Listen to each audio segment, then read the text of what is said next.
I can still hear the sound of my own heartbeat in that quiet living room, like thunder trapped inside my chest. My name is Sophia, and for 12 years I gave Alex every single piece of me. I was the girl who left her own dreams on the shelf so his could shine. I was the one who stayed up until 3 in the morning editing pitch decks while he practiced his big speeches in the mirror.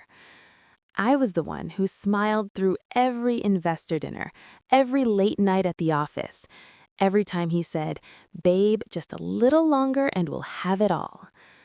We built something beautiful together, a tech company that started in our tiny apartment and grew into a name people actually recognized.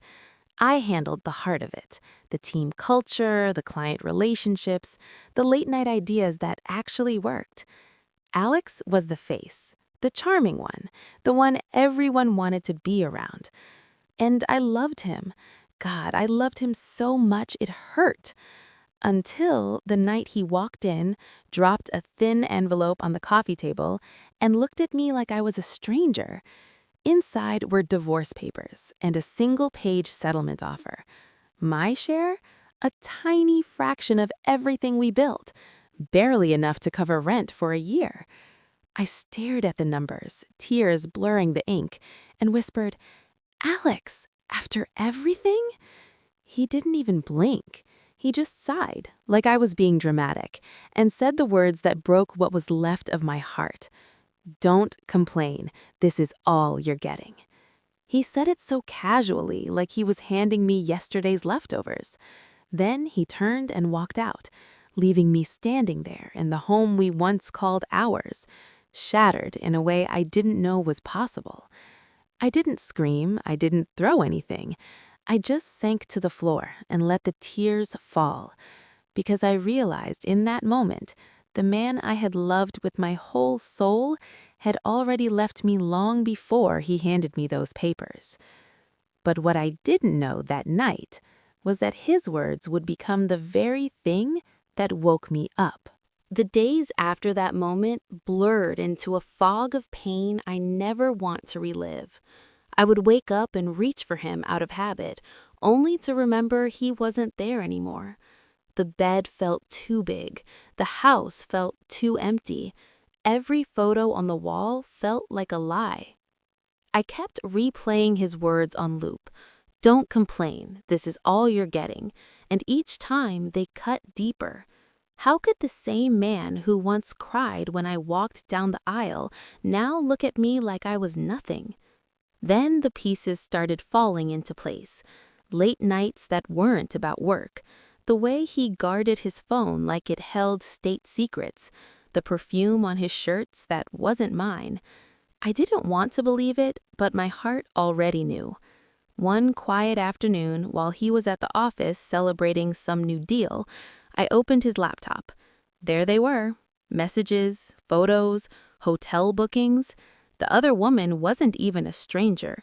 She was our head of marketing, the one I had personally trained and trusted. He had been seeing her for over a year. While I was planning our future, he was planning his exit. And it wasn't just the affair. I found the secret accounts, the money he had slowly moved out of the company, our company, into private investments only his name was on. He had been preparing to cut me out completely, making sure that when he left, I would have nothing but memories and regret. I felt destroyed, completely broken, like every sacrifice I made had been erased in a single signature. For days, I couldn't eat, couldn't sleep. I sat in the dark wondering what was wrong with me. Was I not enough? Not pretty enough? Not successful enough? But somewhere between the tears and the silence, something inside me shifted. The pain didn't disappear, it transformed. The woman who once begged him to stay became the woman who decided she would never beg again. I stopped crying in front of him. I started smiling when he came to pick up the last of his things. I let him believe I was defeated. I let him think I had accepted that sad little settlement and would quietly disappear. But behind the scenes, I was wide awake. I hired a quiet lawyer who specialized in high net worth divorces. I spoke to a forensic accountant who knew exactly where to look. I gathered every message, every transfer, every lie he thought he had buried.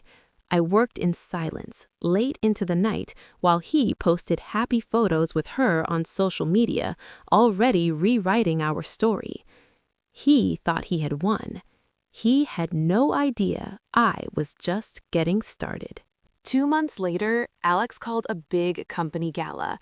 He wanted to announce the new chapter of the business, code for him stepping into the spotlight alone with his new woman by his side and me conveniently out of the picture. He even sent me a polite text inviting me for old time's sake, probably so he could look generous in front of everyone. I showed up. I wore the black dress he always said made me look unstoppable. I walked into that glittering ballroom with my head high and a USB drive in my clutch. The room was full of investors, board members, our old team, even some of his family. Everyone smiling, clinking glasses, celebrating the man of the hour. Alex stepped onto the stage, microphone in hand, grinning like he owned the world. He started his speech about growth and fresh beginnings. I waited until he said the words, "Sometimes you have to let go of the old to make room for the new." That's when I walked up the side steps, calm and steady. The room went quiet. He looked confused. "Actually, Alex," I said, my voice clear and strong through the microphone, "before you finish that thought, I think everyone deserves the full truth." I plugged in the USB. The giant screen behind him lit up, not with slides about the company, with everything. Screenshots of the messages, bank records showing the missing money, photos, timestamps. The other woman's face appeared, then mine, the one he had pushed aside. Gasps rippled through the crowd. Phones stopped recording his speech and started recording me.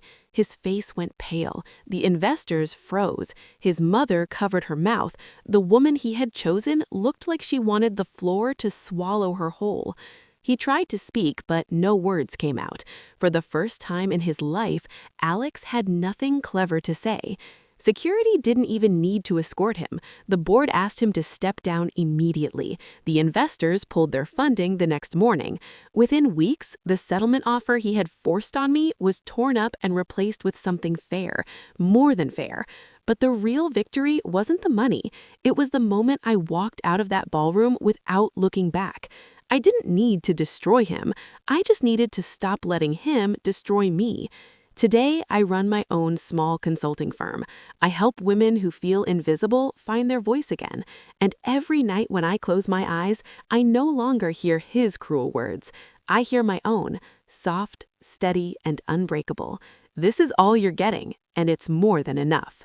Because here's what I learned through all the tears and the silence. Betrayal doesn't define you. How you rise after it does.